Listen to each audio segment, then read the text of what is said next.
Women in Mining Central America was born in 2021 from the desire to create impact and change the narrative of the mining sector in Central America and the Caribbean. We are convinced that the vast richness within our soils holds the minerals needed for our daily lives, and that the mining industry generates positive impacts for our communities, for our host countries, and for the entire region. And we, as women, play a fundamental role to promote these opportunities.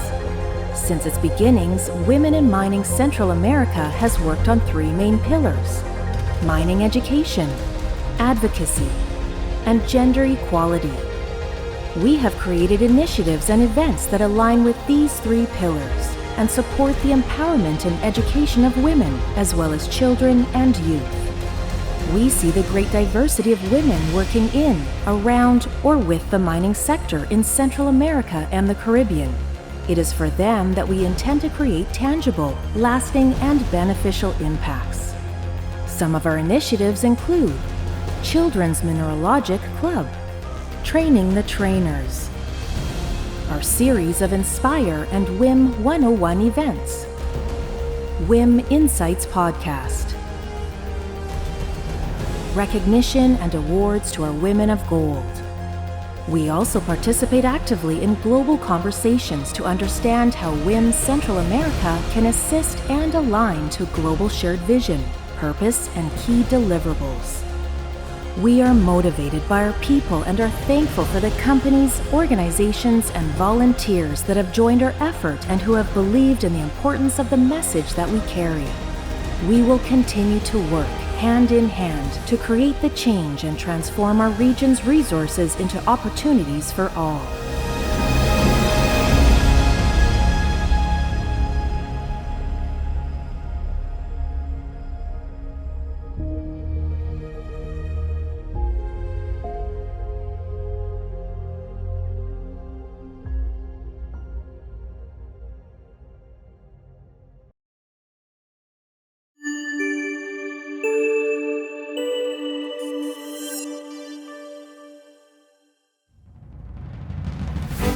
Welcome to the second Central American and the Caribbean Day, hosted by Women in Mining Central America during PDAC.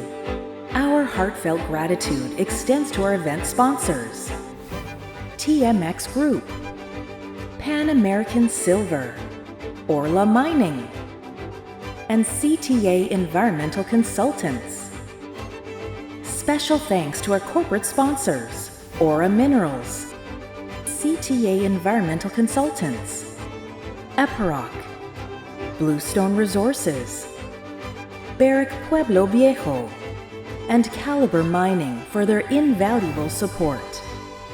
We cordially invite Ana Gabriela Juarez to the stage. Ana is the founder of Women in Mining Central America and president of CTA Environmental Consultants.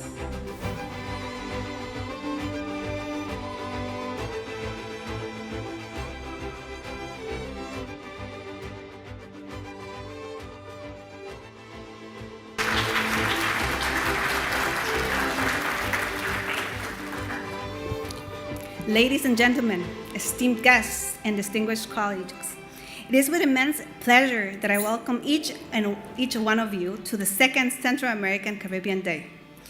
As we gather here today, I am reminded of the journey we've embarked together, especially really over this past year. A year that it has been indeed filled with its share of challenges for the mining sector in our region. Yet, in every challenge, we have witnessed the emergence of opportunities, courage, collaboration, a testament to our resilience as an industry, as a region, and of each one of us. As an organization, we are thankful to celebrating next month our third-year anniversary. 3 years of tireless work towards elevating the visibility of women in our industry, but also 3 years of dedicated efforts in education and advocacy. Initiatives such as the Children's Mineralogist Club and the recent launch of the book Anna's Adventures at the Mine are more than just projects. They are really our commitment to nurturing a new generation that values, understands, and respects mining and its contributions to this world. Tonight, I have the opportunity to also support this, you all have the opportunity to support this educational initiatives further. I encourage each one of you to explore the books available at the entrance and to participate in our silent auction. Your contributions will directly support these valuable programs, reinforcing our shared vision for changing perceptions of our industry and inspiring the new generation of the mining and STEM fields. But tonight, our gathering serves really a broader purpose, to shine a spotlight on mining in our region. It is also a moment where we come together as a region to exchange knowledge, to collaborate, to get to know each other, and to share and to fortify our industry. This year, we're particularly excited to honor the excellence through our Women of Gold, Mujeres de Oro Awards, recognizing outstanding women who have made significant contributions to mining in Central America and the Caribbean. We are also super privileged today to have an exceptional lineup of speakers and panel discussion awaiting us, promising insights and dialogues that I hope will inspire and also challenge us. So before we kick off our first panel discussion, I want to thank you again for being here, for your commitment to our industry, to our region, and to women in mining Central America. Thank you. Women in Mining Central America is delighted to present our distinguished opening panel. Join us in welcoming our esteemed moderator, Dean McPherson, the head of Global Mining for the TMX Group Limited. Alongside him, we introduce our distinguished panelists. Brent Bergeron, the Senior Vice President of Corporate Affairs and Sustainability at Pan American Silver Corp. And Shafika Eddine, Chief Sustainability Officer at Orla Mining.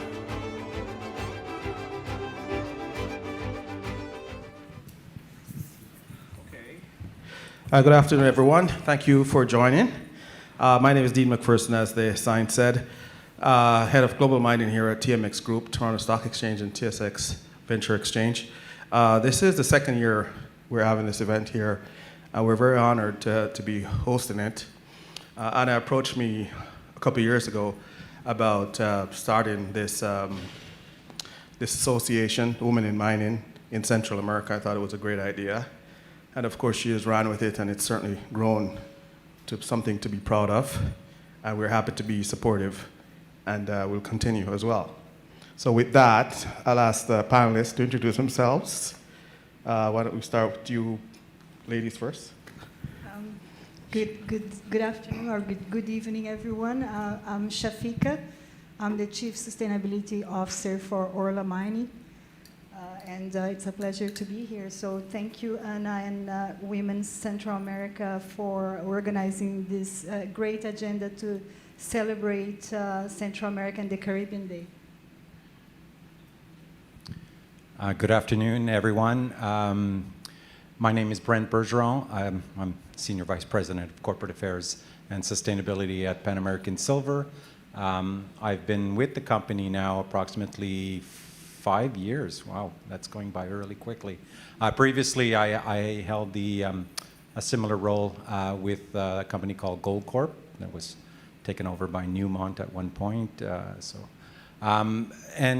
This is really important for us to be participating on this panel and with this organization. I know that my team members do quite a bit of work with the organization.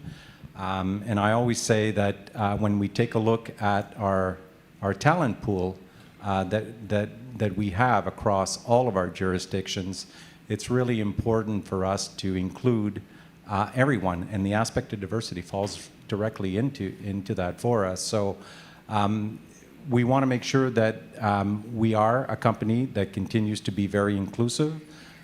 We have to be more aggressive in terms of setting very high standards and goals for ourselves, and not just for our company, but also in terms of the industry as a whole. But very happy to be here and to have some really interesting discussions, especially with respect to the topic that we're going to be discussing today. Thank you.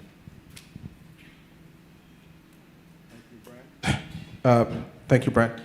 I'm happy that we're the first panel, and the topic is ESG, of course, because a few years ago, maybe 5 or 6 years ago, ESG was sort of the headline act for PDAC, there were so many, it was the front of everyone's mind, companies and investors. I would say it feels almost like ESG has taken a back step these days to commodity pricing, to energy transition, etc. So I'm always quick to remind companies and investors when I go around and meet with people that everything that's happening in mining, we have to remember that whole ESG that we talked about 5 or 6 years ago. I wanted your input as to where do you see ESG today in investors' minds. Let's do a status check, if you will. Before I respond, I just want to thank you, Dean, for moderating this, and TMX for your support to ESG.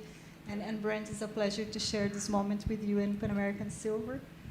I see most of the investors' interests increasing around whether mining companies can obtain permits to explore and operate, as well as geopolitical risks. And I think both permits and geopolitical risks are directly connected to other stakeholders' concerns, especially the ones that related to climate and environmental risks. I think since COVID, the concern for climate-related risks has increased. And last week, I was at an investors' conference, and ICMM opened the conference addressing investors' interests. ICMM stands for International Council of Metal and Mines. They said that the lack of trust in our industry is threatening our access to permits, talent, public support, and capital. They also suggested that action on nature is our chance to shift the negative perception of our industry. And that's because our major stakeholders' concern is whether we can minimize the risks to harm people and the planet. I don't think we can keep only talking about our positive contributions and socio-economical benefits. We need to address environmental concerns and show how we're going to mitigate the risks, and also we need to address misconceptions and misinformation. ICMM said that mining is the sector whose actions on protecting nature stood above all other industries. And if every other industry did the same we are doing, we could bring the planet back from the brink. So I think we need to do a better job communicating not only the positive impacts that we generate, but also how our management systems will mitigate risks, especially the environmental ones. I think around 75% of global investors are incorporating ESG aspects in investment decisions. Whether it's for conviction or compliance, still sustainability is growing in adoption. Thank you, Shafika. Brent, what's your take? Where are we right now? Well, I think that the ESG strategy for different stakeholders right now, including the mining companies, the mining industry, the investors, our external stakeholders also, I think we all have a different definition of what that ESG really is. And we'll go back in time a little bit, and you know, we came out of, well, we were in COVID, we came out of COVID, and that was the time where ESG really started gaining momentum. And for us who work in that space, that was a welcome time for us, because all of a sudden we were seeing an importance being placed on it. But it was also an importance that was tied to that goal setting that different governments around the world wanted us to actually commit to, which was the reduction in the amount of GHG emissions by 2030 and the 2050. And I think what it allowed for some of the companies to do is to really take a step back and analyze our operations, our companies, and take a look in terms of what type of impact are we actually having. It was focused on the environmental side, but it also gave us the ability to actually start looking at the social aspect of it, incorporating a lot more risk analysis, and then taking a look at the governance. And the governance was a little bit more internal for us. But what was really interesting while we took that journey, we saw that the investment community also started looking at those different variables that we were working with and starting asking questions about it. So at the beginning, they wanted us to commit to these goals that were being made public. We took a look at our portfolio and said, well, if I take a look at how many mines I'm going to be closing from now till 2030, I can achieve that type of GHG reduction very easily because I'm going to shut down these mines. So right away, I'm clicking the box on these. That's not really what we should have been looking for in terms of that overall strategy. And I don't think that that's what our investors were also looking for in terms of we need companies, we need industries, not just the mining industries, but to make strong commitments towards, what are we doing in terms of innovation to really reduce our environmental, our social, and our governance footprint. And I think that that's where we're getting closer and closer to today. What I'm seeing in terms of discussions directly with some of the funds that invest directly in our companies is that, well, I'll take a step back and just say that before what I would have is that, I'd have a large fund who owned a large chunk of our stock, and I'd be speaking to their sustainability department. And they'd be gathering the information, looking at all the disclosure that we're doing and making sure that, we're actually checking on a lot of things that it's important to them.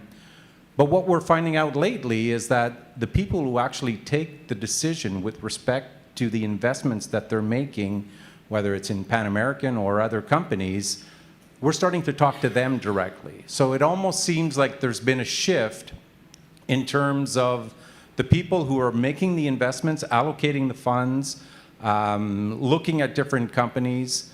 Yes, they're still relying on their sustainability departments, but they're getting involved in those discussions directly with company officials, whether it's your CEO or then it's transferred directly to us. That's something that we didn't necessarily have in the past. It's something new. To me, it's very rewarding because it also allows us to talk about it in terms of risk identification, risk analysis, risk mitigation, and applying it to the 3 different categories, which I think that has become something really important for companies to be looking at these days. And I think the investment community actually appreciates the fact that we're looking at it from that standpoint, that ESG is much more than a feel-good thing. It is trying to reduce risk, reduce your costs, and improve, as Shafika just mentioned, improve your ability to actually operate successfully in different types of jurisdictions. Yes. Well, on that note, I'll go back to you, Shafika. Do you find that their investors have some sort of ranking in terms of environmental, social, or governance? Is there any particular area that's most important? Is there any sort of priority, or is it everything? What do you focus on? The focus, I'm not sure if the investor's focus is the same as the company's focus. Their focus is that they want to see us having permits to operate in areas where the geopolitical risk is lower, because at the end of the day, what's been happening in several countries in Central America is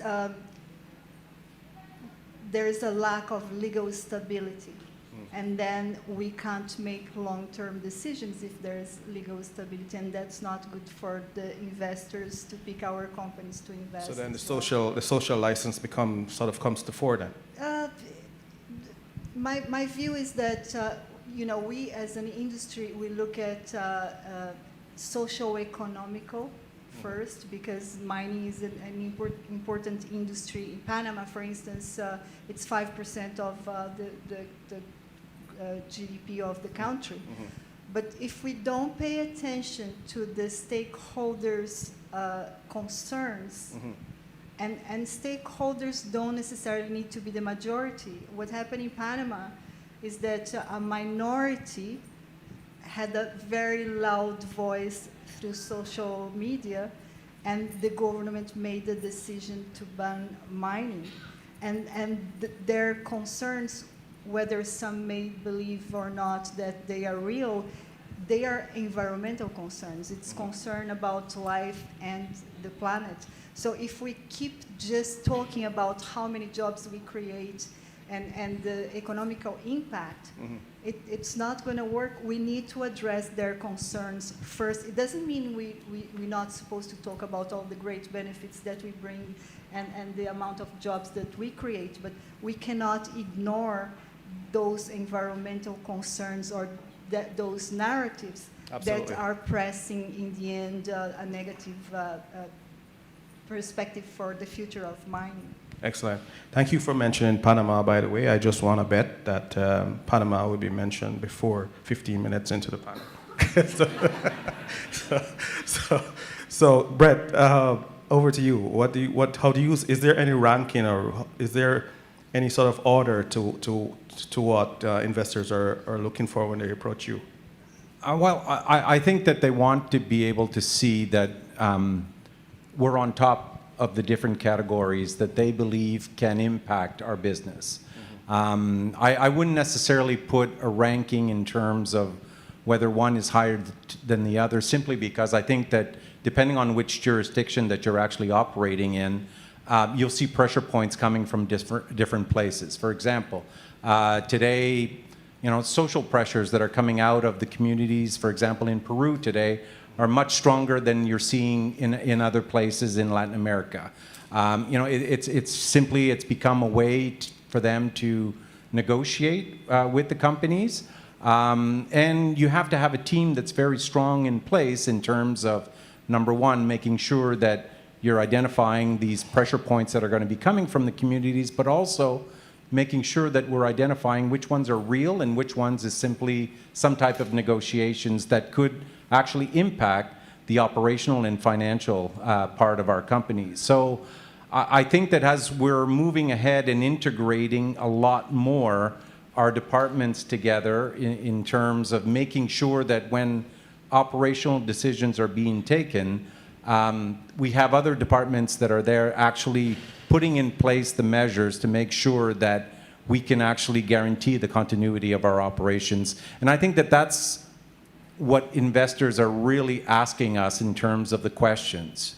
They know what the pressure points are. For example, a couple of weeks ago, the president of Mexico basically came out with 20 new reforms that he's going to try and change, in the Constitution of Mexico. Well, how real is that? And our investors are coming back to us and asking us questions in terms of, you operate in this jurisdiction, your plans are for the long term, how is this going to impact you, or how are you going to manage and mitigate this risk going forward? I think that those are the aspects that are very important to the investors, that they really want to be able to see us actually managing those types of topics very well. Yeah.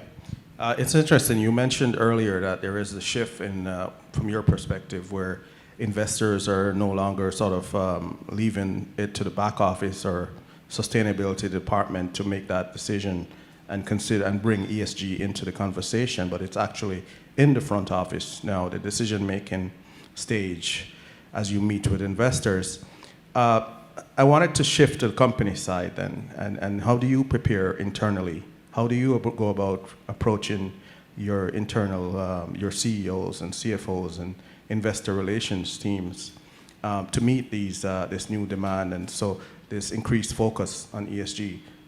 Where are the companies that we started out looking at investors, but so I wanted to shift a little bit to the company side. How is Orla? You certainly are in an environment where certainly not strangers to challenges around ESG and sustainability, and certainly a vocal stakeholder group. How do you prepare your C-level, C-suite to deal with this? So there are two aspects here. One is engaging with government and engaging with your communities and aligning the aspirations on ESG. So for instance, open pit, right? The main concerns of open pit is land disturbing and fauna and flora conservation. And knowing this, if we can act upon, if we can, together with government and communities, have projects that support, restore towards that direction, it helps. And those efforts need to be aligned within the company as well, right? So at the C-suite and at the implementation. So there's need for alignment in all levels and with the stakeholders as well. Is this Shafika? Sorry. Yeah, I'm not sure You left if you us want hanging to there. talk about disclosure, because the other thing is there's been many complaints from companies and from investors on this. There are too many standards, right? Yeah. And for us to disclose and transparent reporting according to their interest, sometimes they are not even sure what their interests are, because many things are very technical. And I think two important things. One is consolidation of the standards. Yeah. And the other is communication. How do we communicate? So on the consolidation of standards, we've seen last year the SASB and TCFD, and I need to read because I never remember what they stand for, but the Sustainability Accounting Standard Board incorporate the Task Force on Climate-related Financial Disclosure. So they created this set of requirements to help companies to communicate on these risks, and that was very important. And last week, ICMM announced that they will be consolidating a global standard and multi-stakeholder oversight system combining ICMM, the Mining Association of Canada, the World Gold Council, and the Copper Mark. Yeah, Copper Mark. And these are great steps that help, I think, both the mining industry and the investors as well. How are we doing for time? I left my watch. 5 minutes? Oh my, well, we got to speed it up. So, Brent, your turn. Okay. Well, I think that we have to be able to communicate internally. And one of the things that we do is our industry, for example, if you sell gold or you sell silver, you normally sell to bullion banks. That's a pretty seamless type of transaction. So your end clients are not really connected to who we are in terms of an industry. Well, that has changed. That has changed because the users of our product now, they want to know more about how we're doing things. The people who consume our product want to know more in terms of how we do our business, how we actually share the benefits with a lot of stakeholders which are with us. So I think that it's also being able to communicate with our senior management team in terms of, well, we don't operate just in this country, and this is our area of influence, and then we sell to the banks and that's it. That's not how it works anymore. It's much more open, and our investors are part of that also. But the stakeholders are much bigger.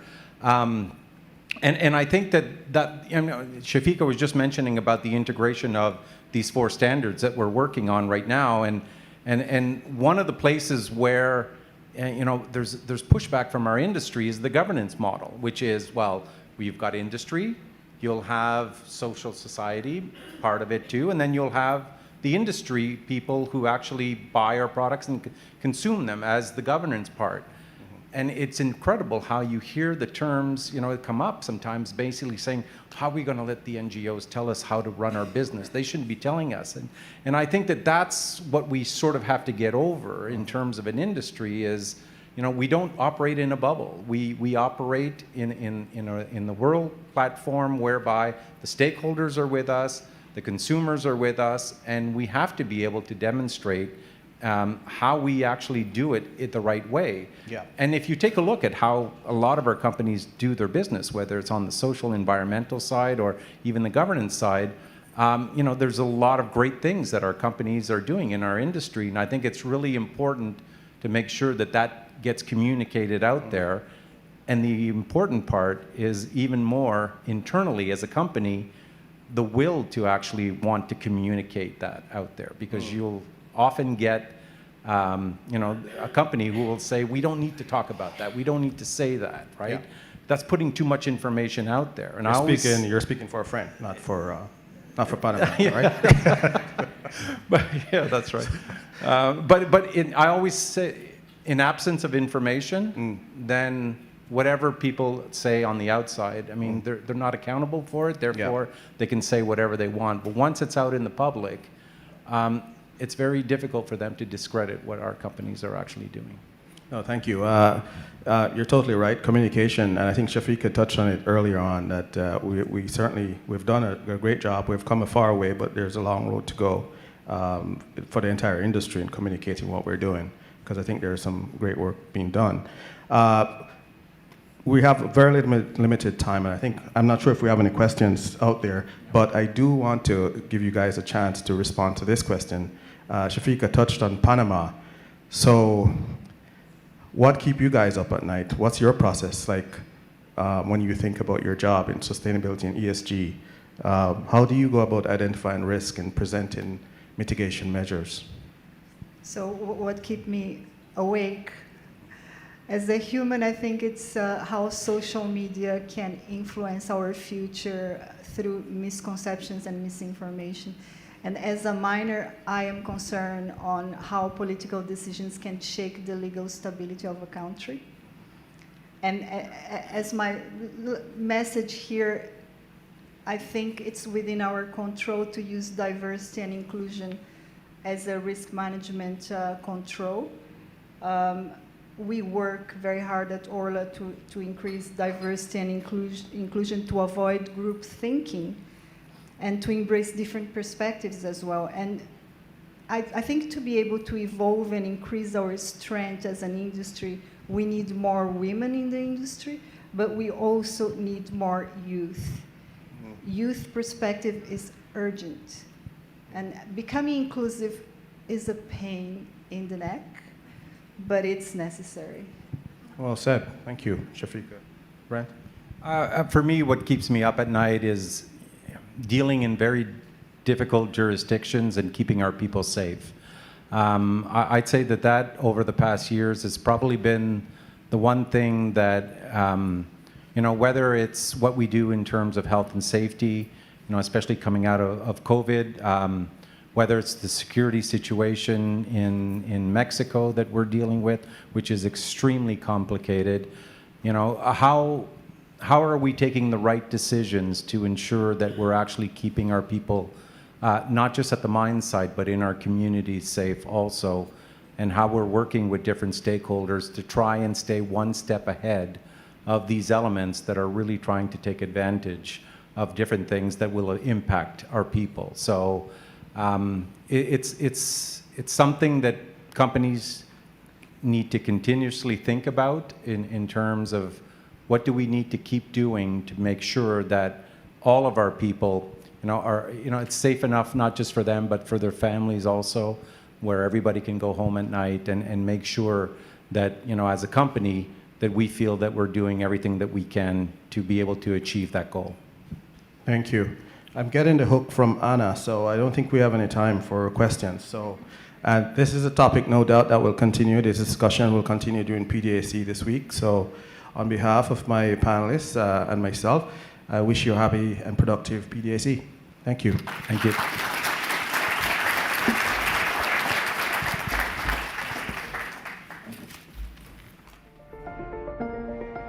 It is our honor to now transition to a segment that lies at the very heart of our mission.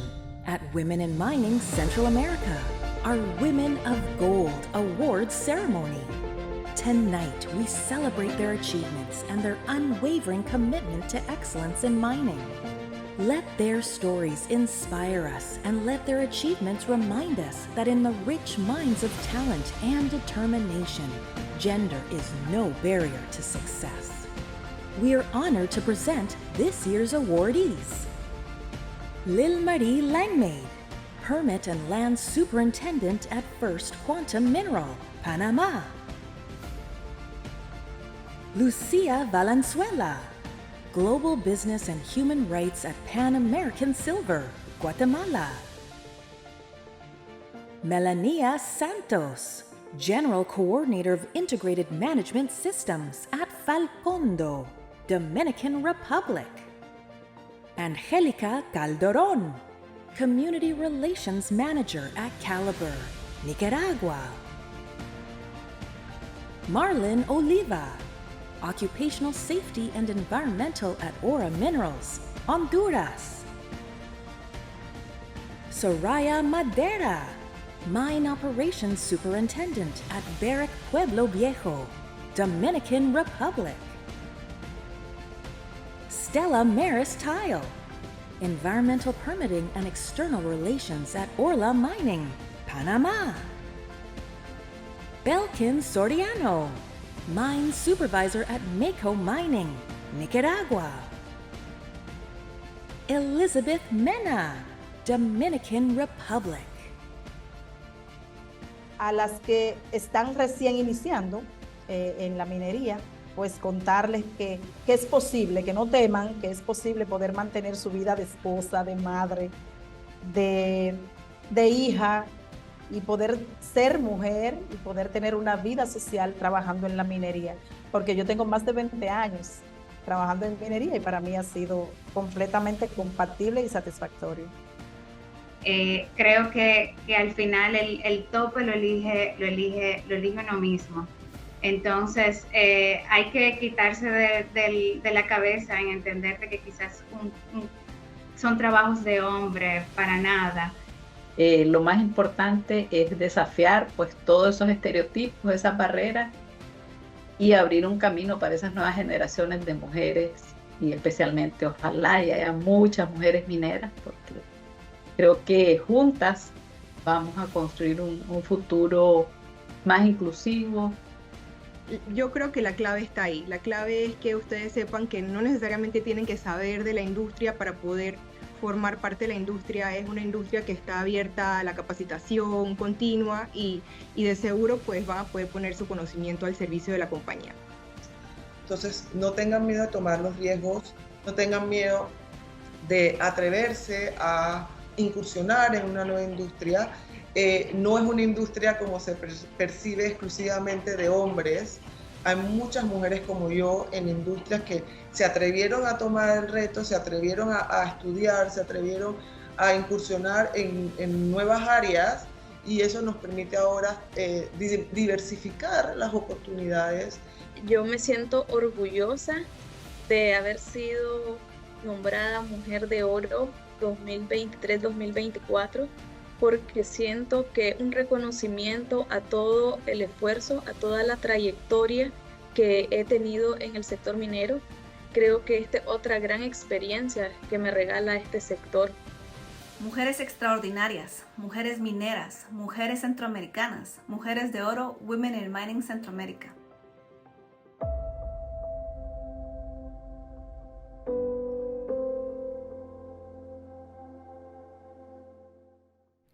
As we approach this momentous occasion of presenting our Women of Gold, Mujeres de Oro Awards, I'm filled with a profound sense of pride and admiration for the incredible women that we are about to honor. This ceremony, now in its second year, stands as a powerful testament to the vital role that women play in the mining industry. Recognizing women is not just about celebrating their achievements, it's about not acknowledging their strength, intelligence, and perseverance that these women bring to a field that has for too long been underrepresented by female voices. It's about changing narratives and shattering glass ceilings. It's about inspiring the next generation of women to pursue their ambition fearlessly and without reservation. Last year, we celebrated 13 remarkable women whose contributions have not only advanced the industry, but also paved the way for others to follow. This year, we are thrilled to honor another group of 9 outstanding women, proving that the future of mining is indeed bright and inclusive.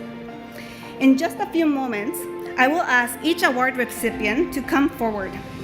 To add significance to this moment, we will also invite a senior manager or CEO to accompany us and join us in presenting this award.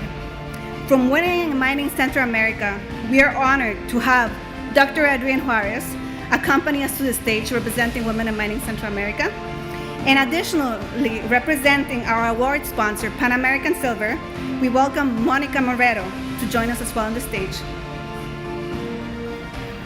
So ladies and gentlemen, please join me in a robust round of applause to honor each of these phenomenal women as we ask each of them to the stage. The first one, Angelica Calderon, Calibre Mining, Nicaragua. And we ask also Thomas Lee, Vice President of Corporate Affairs, to join us as well.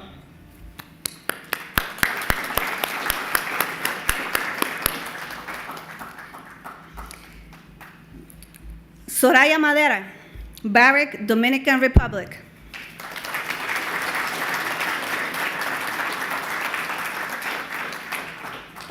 And Juana Barceló, President and Country Manager of Barrick, Pueblo Viejo.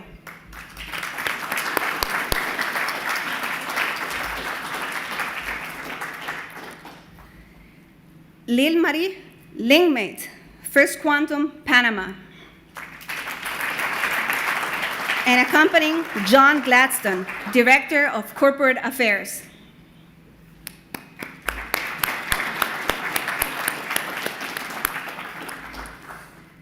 Belkin Soriano, Maco Mining, Nicaragua.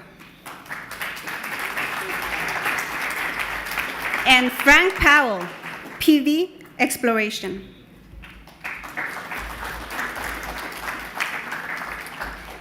And last but not least, Stella Maris Tile, Orla Mining, Panama. And accompanying us, Jason Simpson, CEO of Orla Mining.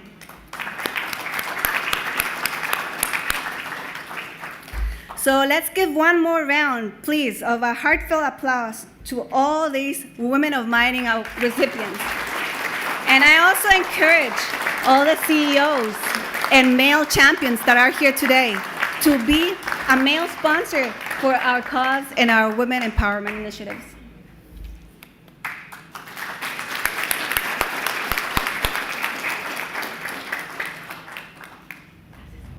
Women in Mining Central America is honored to introduce our next fireside chat.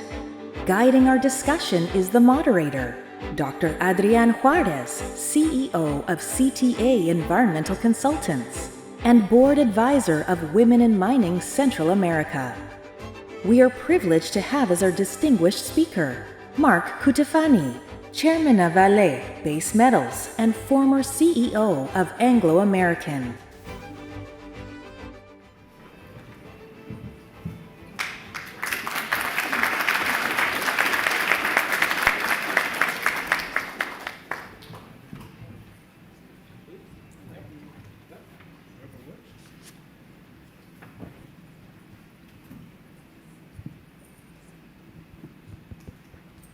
Hi, good afternoon. Welcome, everybody. Thank you, Mark, for being here with us today at celebrating the Central American Day for Central America and the Caribbean at PDAC 2024.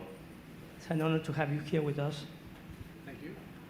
I would like to start, please, go ahead. Thank you. I probably have to turn it on. Thank you. Yep. Right. Oh, great.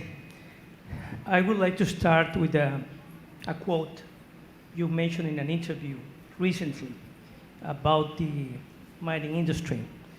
And you said, I work in an industry that has the more positive environmental footprint in the face of the planet.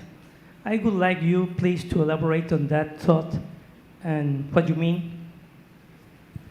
So thank you, and it's a great privilege to be here, Anna, Adrian. It's wonderful, and Alexander. He's already got me signed up for the the silver coin, so he's a great salesman as well. Thank you for the question. One of the things I don't think we do terribly well as an industry is explain our role in society. And one of the things I said earlier today was most people don't appreciate that we can't make stuff, we can't make materials, everything comes from the earth. And how we create things around us ultimately all comes from the earth. And when you look at the use of those materials to purify water, so I think we use about 3% of the Earth's water to process and produce the products we produce. The water we drink, and I think water makes up about 10%, or domestic use of water is about 10%. And if you think about where water comes from, the role of the products we produce in purifying water, distributing water through piping networks, all of the ways we get water to end users, we're absolutely critical. So in terms of our net water footprint, even though we use 3%, our production of water that's used, whether it's for domestic use or other uses, is significantly positive. So we have a positive water footprint, is the way I describe it. Secondly, without fertilisers, we could only feed half the people on the planet. Today, the agricultural footprint across the planet is about 40% of land, livable land, is used for agriculture. If we didn't have fertilisers and if we didn't have mechanised equipment, again from minerals, we would need, instead of 40%, we would need at least 50 to 60% of the Earth's surface to feed 8 billion people. And all I'm saying is that 25% of that 40% is used for cropping. The rest is for cattle feedstock. So I'm just talking about the crops and how much more of a footprint we'd need without fertilisers and other products. The third point, materials for energy transition, all from the minerals industry. And if I keep going through the use of our products for everything, we reduce human footprint on the planet from about 80% to 55% when I add all those things up. And we take up 0.3% of the Earth's surface for mining. So almost a 30% reduction in human footprint for 0.3% used. And so in terms of net positive footprints, we're the most significantly net positive footprint in the face of the planet in terms of industry contribution. And we don't tell that story very well, and most people wouldn't expect that. They know of the bad things we do, and we can do all of that a lot better. But in terms of net contribution, environmental contribution to people and planet, we're the most positive industry in the face of the planet, and nobody knows about it. Amazing, amazing. When we are talking about critical minerals for the energy transition, I don't know if the industry is making a mistake on focusing on that term, because you left aside other important metals that cannot be disregarded as important or critical. What is your take on that? Yeah, I think that's, again, in some of the conversations today, I said that in terms of energy transition, people know about copper, nickel, cobalt, lithium. Yes, they're critical minerals. And in terms of climate change, there's a real timing imperative for us. But so too is there a timing imperative on water and the availability of water for people. poverty.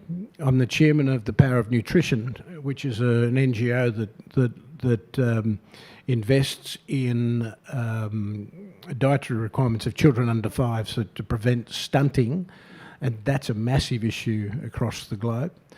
So water, poverty, shelter, security, all of those issues, in my view, in the next 5 to 10 years will become critical issues. And there's a whole range of other metals and minerals that will be required. So it's not simply about the energy transition. There are a whole range of things. And with 8 billion people on the planet, these issues are becoming more and more critical. So, one, I think the conversation around critical minerals and the energy transition is an opportunity for us to redefine the debate around our industry in the first instance.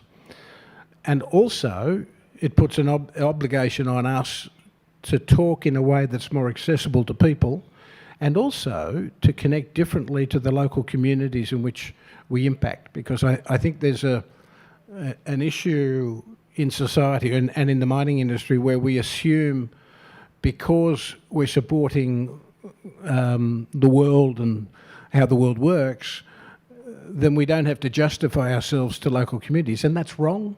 It's unfair. Because at the end of the day, if we're not champions for the local communities, who else will be? Whether they're First Nations, whether they're local communities that have come after the event. We don't do that well, and it hurts us. And I think if we were able to do a much better job with our local communities, projects that you've seen that have been stopped or impacted by local communities, that would be a different conversation. And when we developed Quellaveco in Peru, we started with the local communities, and the conversation started with what could we do to change or help you achieve what you want for your children in that local community. So where do we start? And we had a round table at the start of the project, and the local community identified, and the project had been sitting on the shelf. We couldn't get it away for 20 years. And the governor of the province facilitated a round table with the local community, and they defined 26 projects that they would need to see being done for them to support the development of the project. And it was interesting, when we went back into the project and looked at the costing for those projects was no more than we'd already allocated to environmental or social projects, but they were very different. And so we said, okay, let's redo the estimates with the projects for the community, and then in some ways we became the community's project. And so their championing of the project ended up being very important in terms of the Peruvian government, and they then said, that sets the standard. Now, we were criticised in Peru by some companies for raising the bar. And for me, that was probably the proudest moment, because we'd obviously made a difference in terms of the conversations, but for the community, it worked. And so back to those conversations, critical minerals has provided, the discussion around critical minerals has provided an opportunity to talk about our industry in a different way, but it'll only really make a difference if we behave in a different way, consistent with that, and help people understand the full story. Because if we're making a mess, they can't hear the rest of the conversation anyway. So I think all those pieces come together, and there's a responsibility we have to talk differently about our industry. You are giving us a nice worldwide overview of the industry. And I would like to ask you a question about the recent trend we are seeing between China and Indonesia related to the nickel market. Yeah. This model is interesting, has been affecting many other nickel producers around the world. And my question to you is, do you see the potential to develop any other model like that in other parts of the country, in the world? For example, in America, where you find a consumer and the producers building a similar synergy? So, first thing I would say is, if I make an observation, I'm going to be careful the way I speak to this, because I'm a partner. Well, so somebody asked me about complexity in the industry, and I said, well, let me use Vale Base Metals as an example. So we are a Brazilian company owned by Vale.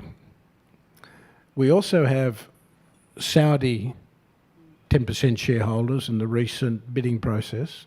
We also have 3% shareholders called Engine One, who are sustainability champions. I won't call them activists. They're on the Exxon board, but their track record there was really interesting. But they came in as a positive. So we had worked together on sustainability stuff, so they joined us. So Brazilian company with Saudi and US owners. We're operating in Indonesia with Chinese partners. So it doesn't get any more, and we're run out of Canada. So it doesn't get any more complex than that, but I think that's the nature of the world as we go forward. Yep. And so that's my starting point. In Indonesia, they are very sensitive to building relationships with the Chinese and the US. So I think it's very, very public that they're not taking a position either way. They're trying to build multilateral relationships, as are the Saudis, as are many different players in the world today, and the world is becoming multipolar. It's not about China and the US. It's about a whole range of players who want to build relationships with a whole range of different players and, in their own way, chart their own course for their country. And I think to be successful as a company, you have to respect all of those different perspectives. In terms of countries doing or building relationships with customers and other players, I think that's going to become more and more common. For example, the Saudis have bought into Vale with a view to sourcing offtake for their industrialisation of the country. The US is keen to see offtake to help their reindustrialisation of the US, and I think that's going to become more and more common. What will be more complex is how do the US and China operate in that multipolar world, given they see in some ways a bipolar world. And I'm going to be very careful the way I say this, but I've given this feedback to the US, and I've said, if you're in Africa saying your choice is us or the Chinese, I think that's the wrong conversation. Why not compete? That is, here's what we would provide and work with you on, and you should make a decision on who you work with on the basis of what we're putting forward as a proposition. Similarly, the Chinese are going to do the same. So my request of both countries is don't make it about each other. Make it about partnerships with the countries you're working in, and you might find it's a different type of conversation, and it's a much more constructive and longer-term sustainable relationship. So I think at the moment, countries that can navigate between the two and help make it a constructive, competitive conversation as opposed to us and them are going to do better. And I think, and I hope, that both the US and China can be open enough to the conversation to allow that to occur and to give space to countries to be themselves and for them to chart their own direction. And that might be utopian and hopeful, but certainly I've lived and worked in Africa, I've lived and worked in North America, I've lived and worked in Europe, and I've had responsibilities across the other continents. And for me, everybody's got their own perspective, and if there's room enough for that dialogue, then I think we'll navigate pretty well and the world will be a better place. Thank you.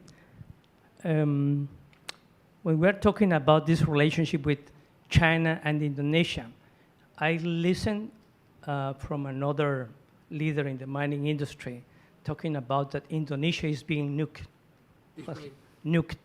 so destroyed because of the how strong the intervention has been in Indonesia. And that brings me to responsible... So you're talking about deforestation? Or? Deforestation, okay. yes. Yep, got it. Yeah, deforestation. Yeah, that brings me to responsible mining. When we are talking about responsible mining, usually we talk about things like choices for water resources, controlling air pollution, strategies for waste management, closure strategies for open pits, for example. Responsible mining is about being a good citizen, and it's about making decisions of capital expenditures versus value, something that you know. Is to implement standards driven by consumers or standards proposed by mining associations. What is your understanding about responsible mining, Mark? That's a dynamite question. And it's the right question. So, so let me unpack it as best I can. So, firstly, in my view, communities, I hope and I expect, will pay for responsible behaviour. Now, most people wouldn't know, but a few years back I was involved in the faith-based initiative where I made a speech in Brazil in 2012, I think it was, and I talked about how do we connect with communities in a different way. And I used the example in Africa, very little infrastructure near mining areas, and there's no government, or very little government infrastructure, very little business infrastructure, communities quite isolated. But I said, even in those isolated communities, there's always a church. And I said, one of the things that we'd learned fairly quickly, and this is when I was with Anglo Gold Ashanti in Africa, if you could connect with the church, they were wonderful conveners of the community, which allowed us to talk to a cross-section of community, get a sense of what was important to that local community. Because the Development Partner Institute, which we did through Kellogg, Northwestern University with the Kellogg Innovation Network, we talked about how do you connect with local communities. And we found the faith-based groups, or the local churches, great conveners of the local community, and you've got a real dialogue, and it'd be maybe 2 or 3 community members, the priest or the minister or the imam, whoever it may be, didn't matter. They were really powerful advocates for the community. And in the speech I said, if we were being strategic, we'd go to the Vatican and talk to the Pope. And a hand shot up at the back of the audience, Ray Oppenheiser, who was the head of Oxfam North America. And he said, that would be Cardinal Turkson. And I said, who? What? And he said, well, Cardinal Turkson is in charge of peace and justice at the Catholic Church in the Vatican. And he's Ghanaian. And at that time, we had operations in Ghana. So Professor Eddie Ayensu used to run the Smithsonian Institute and Kew Gardens, connected me with Cardinal Turkson. So we ended up going to the Vatican. We took about 15 mining leaders to the Vatican. And we talked about mining. And it was clear they were quite negative. But we talked them through what we do, how we do it. And they said, well, what do you want in this conversation? I said, nothing. I said, I don't want anything. He said, well, why are you here? And I said, what we're trying to do is learn how we can do a better job with local communities. And he worked in a mining community at Obuasi in Ghana. So we ended up talking about how we might connect with local communities and how we might provide them with an opportunity or with the resources to do things they see as being important in their communities. And they talked about relocating and how badly we do relocations and a whole range of things. We ended up doing a whole multi-faith exercise where, again, we brought the miners back to the Vatican, and we had all faiths, many faiths, I won't say all faiths, many faiths represented. And it was really interesting from a theological point of view. They're all within about 5% of each other, and it's only on the really hard stuff that they differ. And so we ended up going back to South Africa, and the Archbishop Mahoba ended up doing courageous conversations around the country. His PhD thesis when he was going to university was divinity in mining. So he was a great champion, and we learned how to do a number of things. But it was interesting how that conversation changed how we did our work and how we connected with the local communities. And after about 5 years' work, the Anglican Church, through the Archbishop of Canterbury, did a press release. And he said, we've been studying the Bible for the last 3 years after engaging with the miners, and we haven't found one negative comment with respect to mining in the Bible. Therefore, we conclude that mining, we can support mining as long as it's done responsibly. And so, as I said, it took us 2,000 years to get that support from the church. But the point was we engaged. And I don't know if people know of the Indaba in South Africa. So in my last 3 years as CEO at Anglo American, we'd do the Indaba, but then I would go to the alternate Indaba, which is essentially communities, NGOs. And I got hammered each year for an hour and criticised and pilloried and hammered. But we were there, we engaged, and we explained what we were doing and what we were trying to do. At the end of it, after being beaten up and we got a standing ovation, not because necessarily what we said, the fact we were there. And so I go back to the point about engagement. You have to engage. You have to engage with those that you wouldn't normally engage with. And you've got to start from a position of what's your perspective, listen, and try and understand how to connect with people on their terms, not our terms. And for me, that's when we started to behave differently as a mining company. And again, off a very low base, we've improved, but we've got a long way to go. So go back to Indonesia countries. It's about people, it's about connecting, it's about understanding where they're coming from. As I said to a group of US senators, I said, my suggestion was, stop criticising China, because in Africa, at least they're investing in the country. Yeah. If you want to be more competitive in China, then go and talk to people, treat them with respect, understand what they need. Even if you can get your finance institutions to back projects in the country, because they can't at the moment, that would be a big step forward. And engage naturally, because you are naturally positive engagers, and be supportive, and you will outcompete China. But the minute you criticise the opposition, you're in trouble. You haven't set the context right for the right conversation. So we're in this conversation about how do you bring these pieces together with all these different players. And in my view, as the leadership in the industry, we have to take those issues on and change the nature of the dialogue. And for an industry, it's not up to the politicians, it's up to us as leaders of the industry to change the dialogue, change the debate.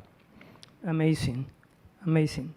Going to the region, Central America and the Caribbean, the region has nickel. You know, we have nickel in Guatemala, in the Dominican Republic, and Cuba. I think in your time when you were CEO of INCO owned a property in Guatemala called Exmival, operated for some time. So we have nickel there. We have iron in Honduras, gold and silver everywhere, copper and zinc. Of 10 countries in the region, about 10 countries and several islands, 3 have totally or partially banned mining: Panama and El Salvador. And Costa Rica has banned open pit mining.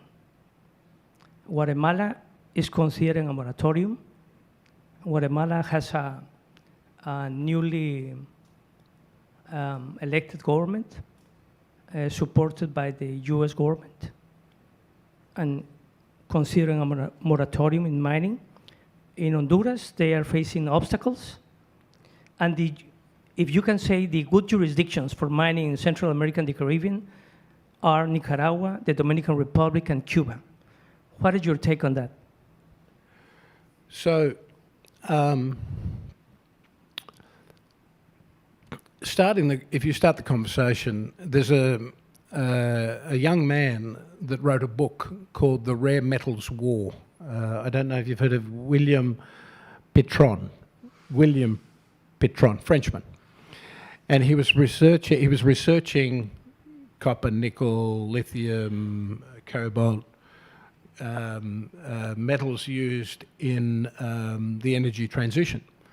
And his intention was to really paint a very bad picture of the mining industry on the basis of what we do and how we do our work. And he had lots to work with in terms of things that haven't been done properly. About halfway through the book, and he was telling me, and I had dinner with him in France because I was fascinated with the book.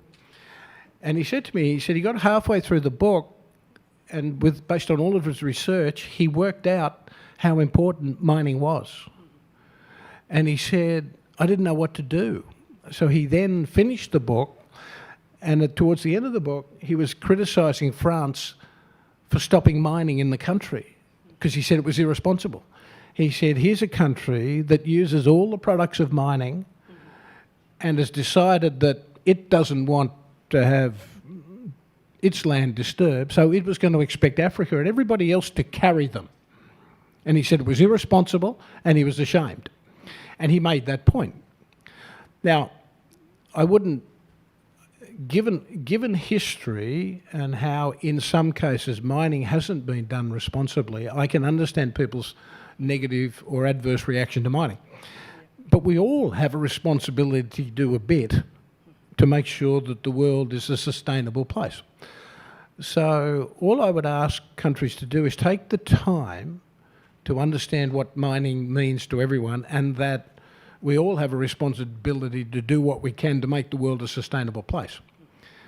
We need to do a much better job as miners, improve rehabilitation, do all of those things that we talk about.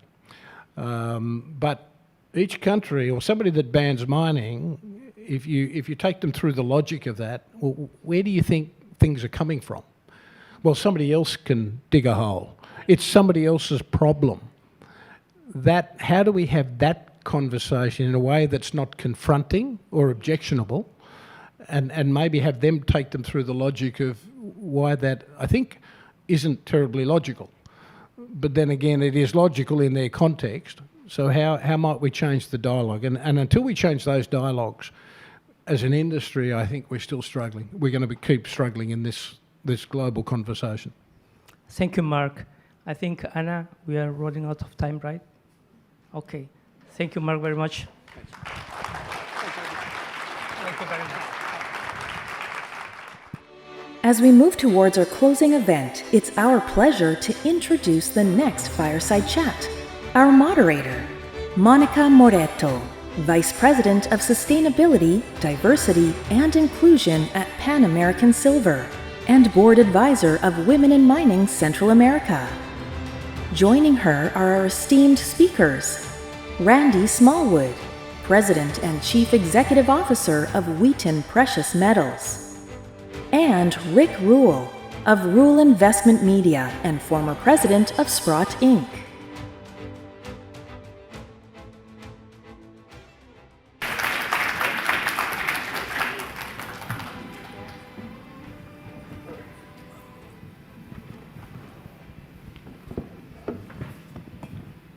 Hello? Okay, perfect.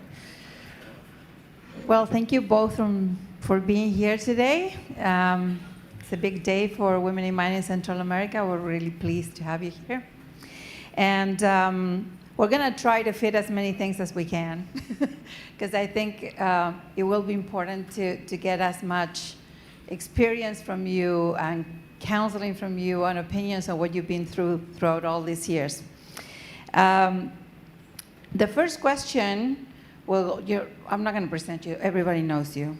So let's not present you. So everybody knows you plenty. So the first question has to do, it's actually for Rick. And it has to do with JP Morgan, something that it was announced not long ago, asset management and State Street Global Advisors. They confirmed they were leaving Climate Action 100. And right after that, BlackRock actually changed the corporate member to a smaller international firm. So the question to you, Rick, is what does this mean for the short-term and mid-term strategies of investors and companies, and why do you think this happened? I can tell why they didn't ask you that, Randy.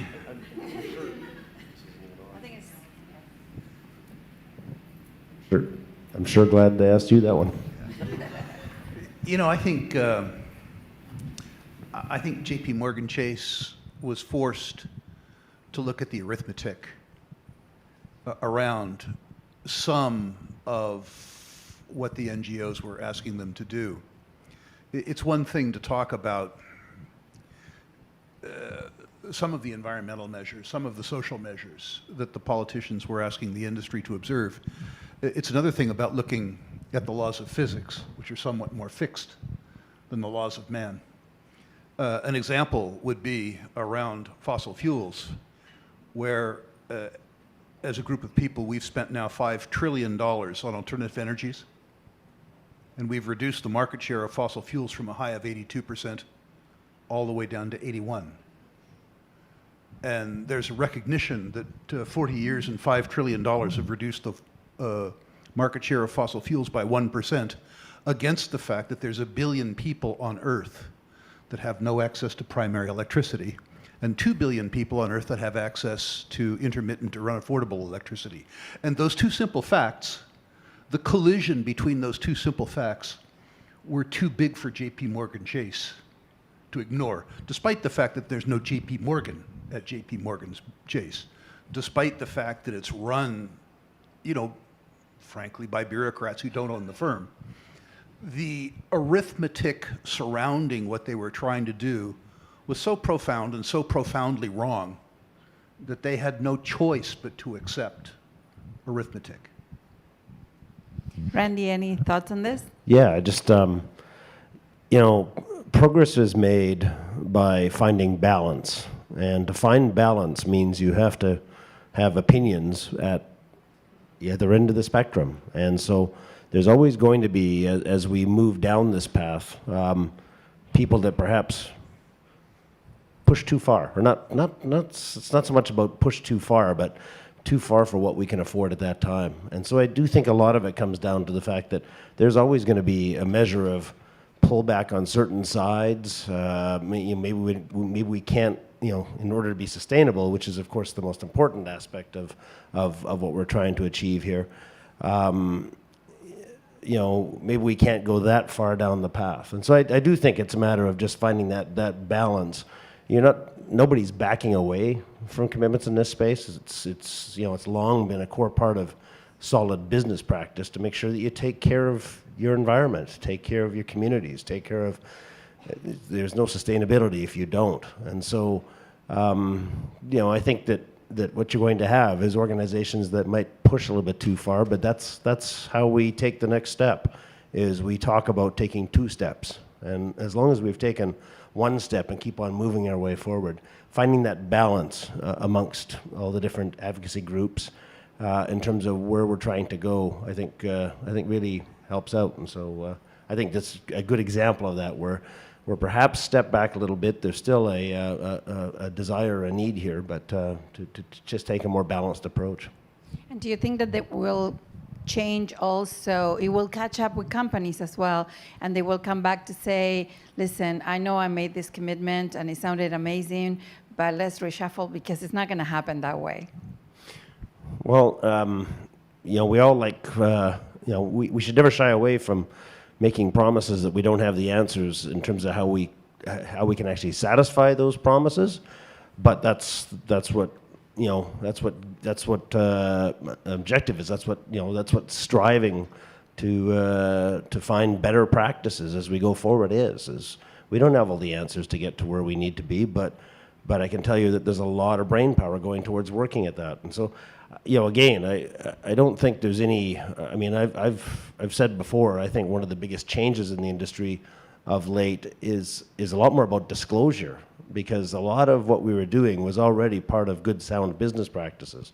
So it's important for us to actually sit and talk about what we're doing, let people know, and you know, I like the way Mark described it. You know, make sure that there's that conversation, so that so that we do get the feedback of the other stakeholders and try and find that balance on a go-forward basis. So I don't think anyone's going to back away or slow down from that. Again, I think what it is going to do, if the business isn't sustainable, if it can't pay its bills, then nobody wins. There has to be a balance there, and a balanced approach. And perhaps the technology doesn't exist today, but that doesn't mean it won't exist 5 years from now.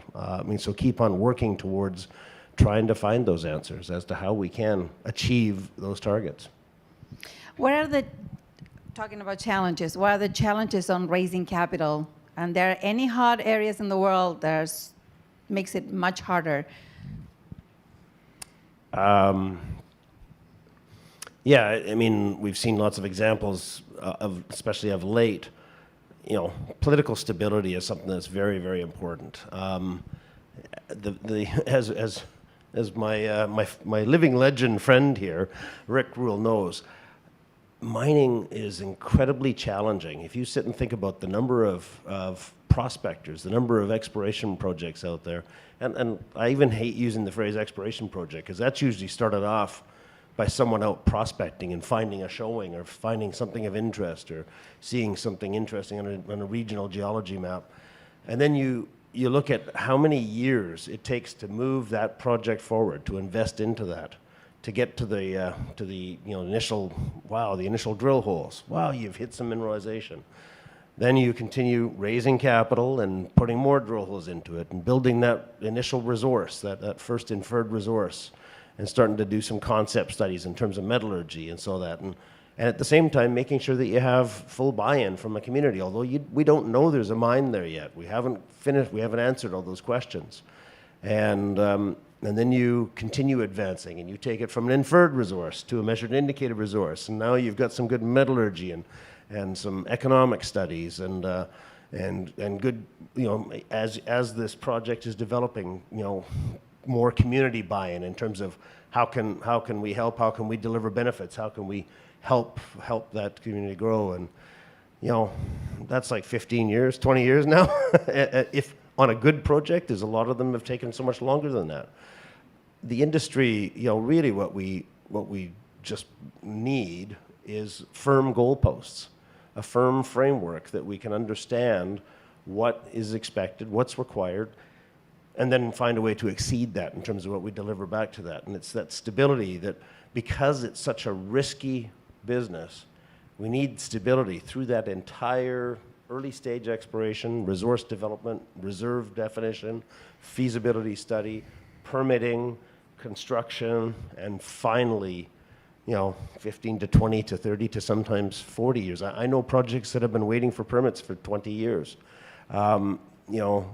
Trying to get to that stage. And so it's that stability that we need through that whole process, because it's such a costly venture. This isn't as simple as dropping a well down and turning on the taps. It's a much more complex, much more challenging. There's a lot more surprises in the industry, and so it's that stability that we need. And so when it comes to investability, jurisdictions where you have good, stable confidence that in taking the risks with your shareholders' capital in developing projects and working with the communities and building forward, that you will eventually be able to create something. I know you've got something to add to this, Rick. Over to you. Yeah, mercifully, in effect being retired, I did fail retirement. I don't have to be as polite as Randy does. I am my stakeholder, and I'm extremely tolerant with myself. Randy said a lot that we need to unpack, and I think it goes two different ways. One, and I think I'm answering the question as it was asked, I think the industry is insanely overfunded for all of the reasons that you said. It's a highly risky industry, and it seems to be funded by people who believe simply in higher commodity prices, which means that those morons, myself included, often provide capital at discounted terms to companies that exhibit leverage to commodity prices, which is to say inefficient companies. Can you imagine anything more stupid than an investor base who rewards incompetence? It gets worse as you come down to the juniors. We had an intern who worked for us some years ago. and we asked him to pull 25 TSXV companies at random, look at their income statements and balance sheets, and tell us the trends that he saw that were positive and negative. And to my surprise, of the 25 companies, the median company, now 25 is not an accurate statistical sample, but the median spent over 60% of capital raised on G&A, which tells me that the junior sector, and it's not the fault of the TSXV, it's not the fault of the managers, it's the fault of people like me, the investors. We have been stupidly generous in providing capital to an extraordinarily inefficient industry. So I would argue that the industry isn't underfinanced, it's overfinanced.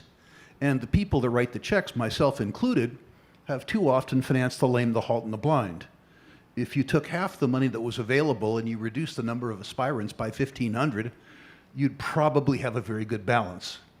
If the question went a different way, if it went to political jurisdiction, and maybe that's where it should go in a discussion about mining in Latin America, I would describe, sadly, every political jurisdiction I've ever been involved with in my life as being lousy. I've come to the conclusion that the most dangerous politician is the one that's the closest to me. The worst experience with political risk I ever personally had was in the People's Republic of California, where I lived. The jurisdictions that have been good to me have been Chile, Brazil, Congo, Sudan. I'm beginning to think in my declining years that a country that can't get worse doesn't, and a country that can't get better doesn't. And at the risk of sounding racist, I've learned that people who look like me, Caucasian people, believe that money that's stolen from them in English by the legislature according to the rule of law is somehow less gone, which it isn't.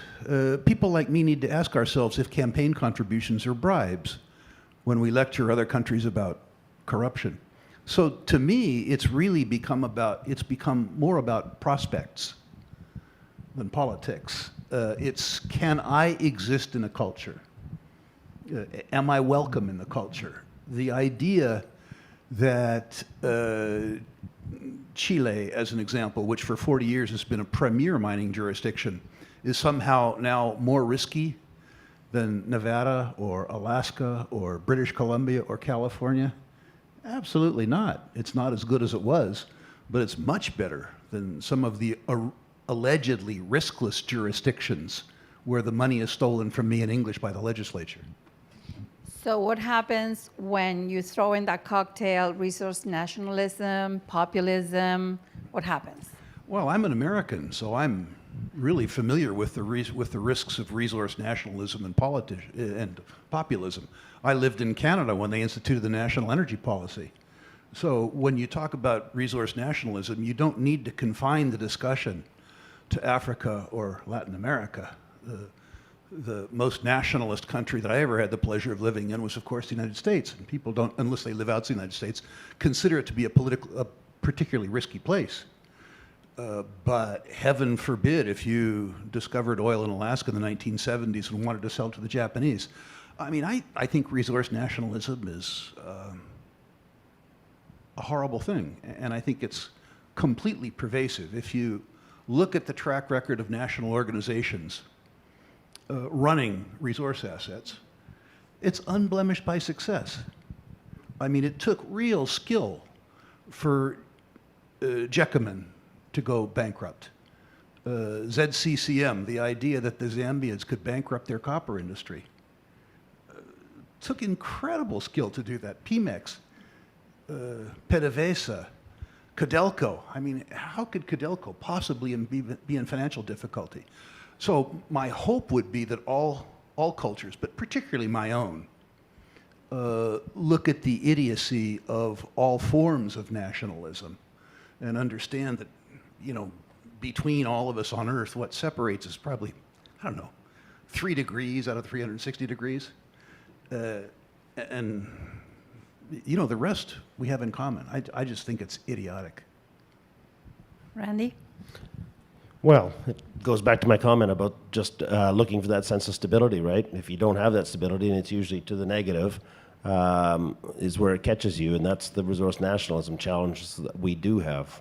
The one thing that Rick said there that I strongly agree with is there is no success stories on that side. It usually is a long, painful, slow process towards failure whenever we see resource nationalism take place. There's certain efficiencies and effectiveness that comes through free enterprise in terms of how this gets moved forward. And as long as it's balanced with the appropriate commitments to deliver to all stakeholders. And I think that's the one thing that we as an industry have to get better at, is making sure that all stakeholders do recognize the benefits of what we're contributing. Yeah, I was listening to Mark Cutifani just prior here, and he was talking about France. I really do think that there should be some type of and my pet phrase for it is a consumer responsibility index, where if you consume it, how good are you at producing it, and how good are you at recycling it? And jurisdictions around should look at that, because to just say not in my backyard is not a valid answer, and to try and limit the benefits of a healthy industry and responsibly sourced minerals, just doesn't deliver anything good to anyone in the long run, right? And so I always often wonder if there's a way to actually look at different jurisdictions around the world and start to put some more local responsibility in terms of, or a measure of responsibility in terms of how good are they at consuming, because we all consume. Everyone on this planet consumes, and if you can't grow it, you have to mine it. And to be honest, most of the growing also requires mining in the sense of fertilizers and et cetera. And so it's not that we can go away from mining. So we need to all try and find a way to work together. I mean, it's one of the things that I will say, and both of us have been around long enough, there is a bit of a discussion with the critical mineral comment where, there's a bit broader social acceptance about the necessity of mining. So, we as an industry do have a responsibility to try and do everything we can to deliver that and show that we can deliver responsibly sourced, economically and environmentally sound projects that deliver the products that we all need. And so the nationalism, from that side, it's never shown me a single success story anywhere in the world. There hasn't been one. The inefficiencies of government are all very well known around this world, and it doesn't change whenever you see that step into the resource space. Well, you both tapped into very interesting comments. I like your view on investors, and I haven't heard it from you. You probably said it before. I haven't heard it from you. But it was interesting when you're talking about how educated investors are, what smart they are when they make an investment. So my next question goes back, and it's for both of you from a different point of view, goes to due diligence.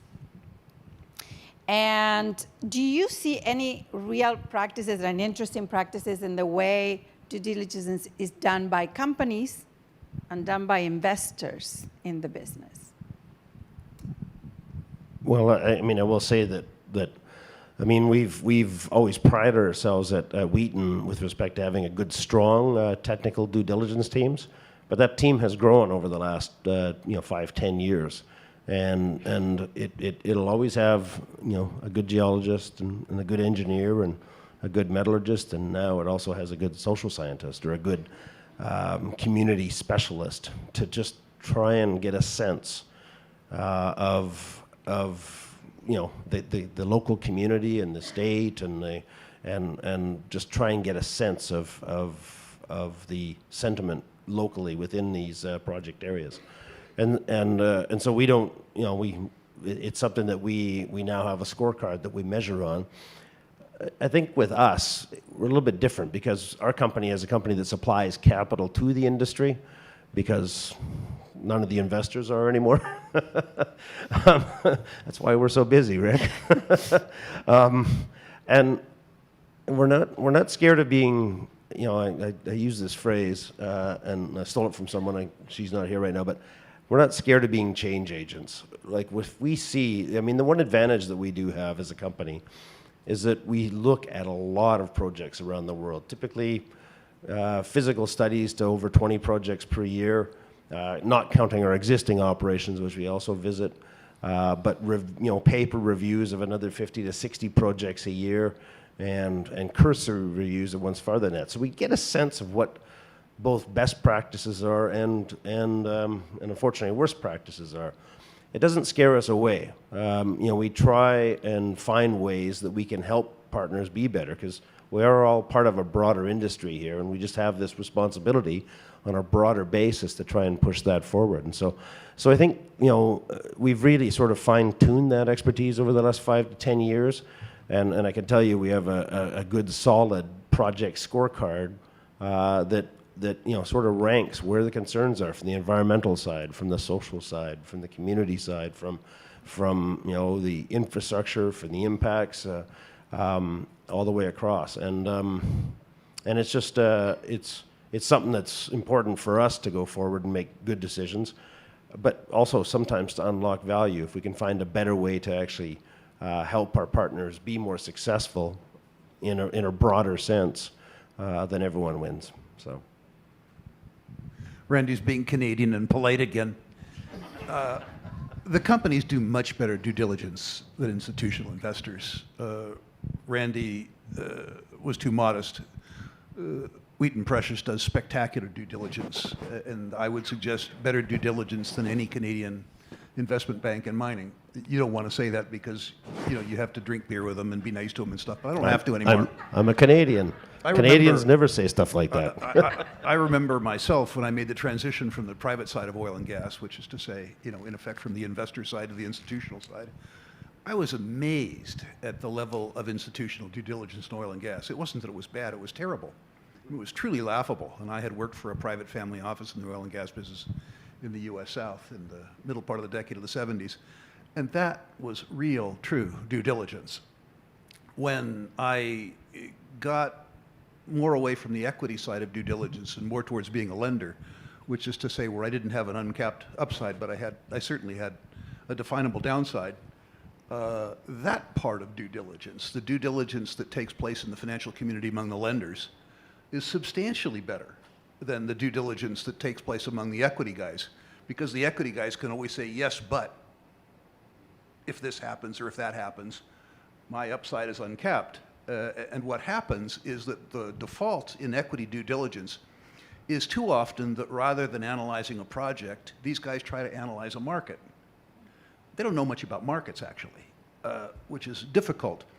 The due diligence that's done, from my viewpoint, by industry is miles ahead of the due diligence done by the financial services community, of which I was an inhabitant for a long time.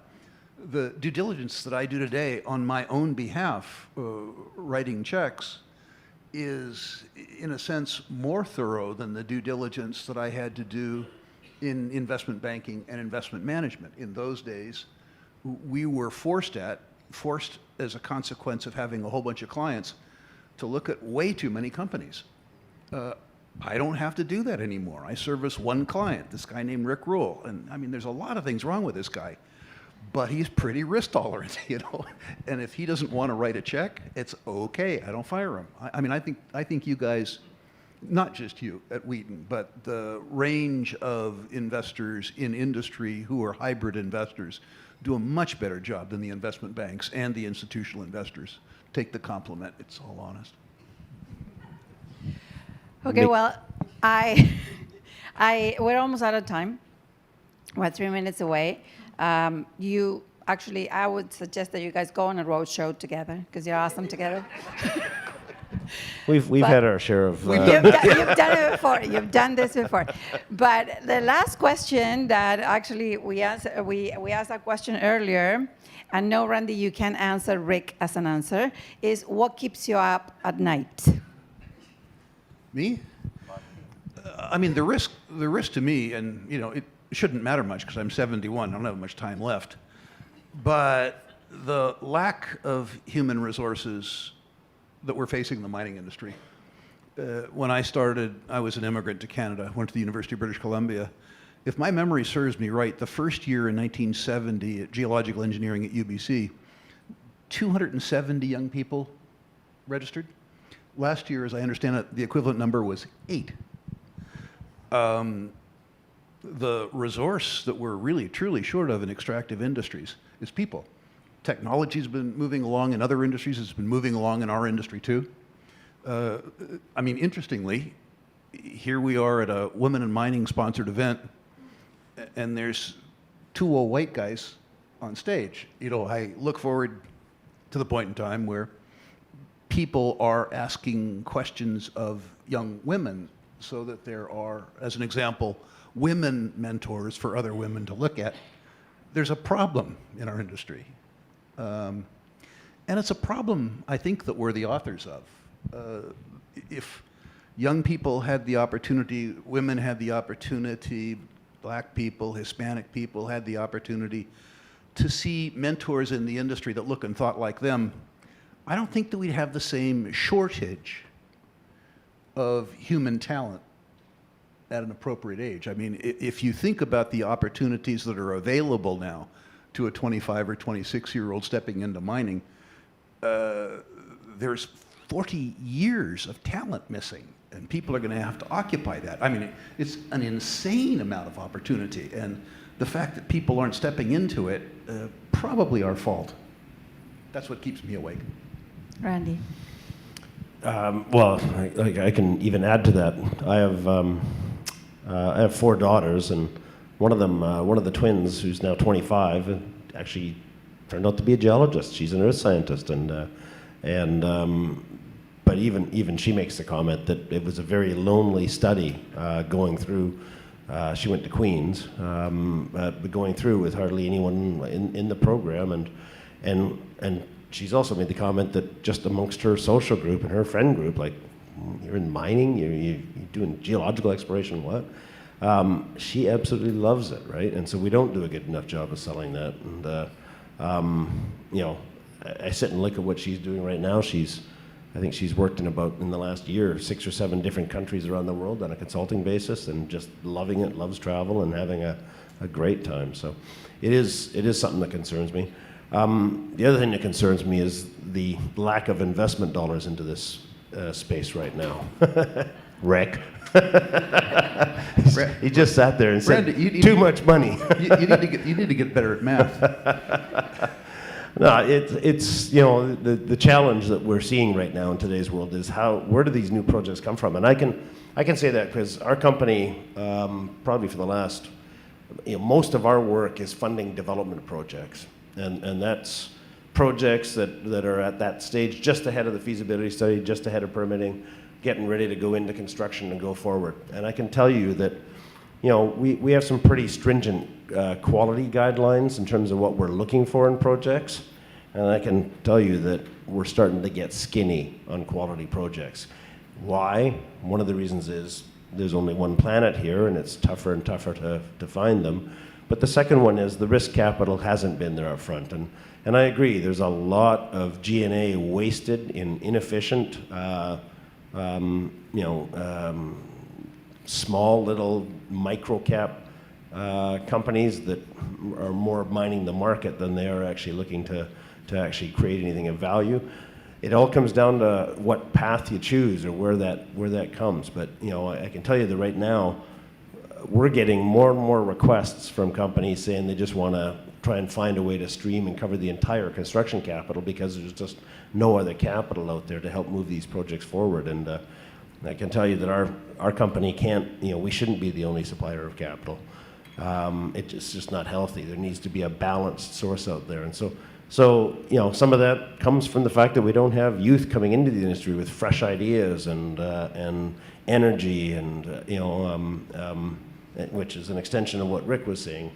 But the other side of it is that we've got a world that tends to be more focused on index trading and passive investing versus active investing, and trying to find that one little junior out there that is efficient and that can tap into something. And for every one of those, unfortunately, there's, as Rick says, too many other companies that are milking the system.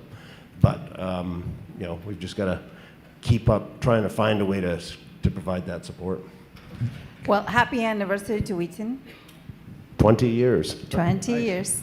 And thank you both. I don't know if you wanted to add something, Greg. No, I just wanted to say the other side of that, which is to say, what strikes me as being positive in the world. I recently became a director of a young group called Students for Liberty, which is a group that teaches libertarian ideas to students around the world. We had 160,000 young people in our programs last year, and we just hosted the World Confab of Students for Liberty, where we were able to bring 1,500 students from around the world to learn best practices in terms of self-reliance and education. And well, actually, my wife told me this at the bank. I hate banquets, by the way. Normally, like if a group tells me that if I give them money, I have to go to a banquet. I only give them money if I don't have to go to the banquet. This particular banquet, it was so uplifting, these young people. I'm tempted to say kids. When you're 71, everybody under 40 is a kid. But these young people were so spectacular. My wife says, you know what? If the future's in their hands, it's pretty good. It's pretty bright. And that's what gives me hope. Thank you. Thank you. You both. Thank you.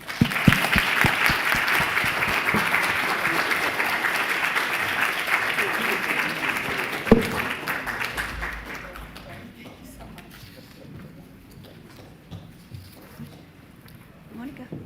Yes. Come this way. Thank you so much for coming. President of Guatemala. By the way, just to expand on, again, something I heard earlier on, there's a bunch of silver bars out there, and raising money for a good cause. Get out there and put your bids in. Thank you so much. So we were really honored to get the support of Wheaton Precious Metals, of Pan American Silver, of First Majestic, and Orla Mining, and they gave silver coins and silver bars, and we have them off for auction. We work with kids, so I really love that the last point they talked about is the importance of education and educating really the youth, because that is one of our core essences at Women in Mining Central America.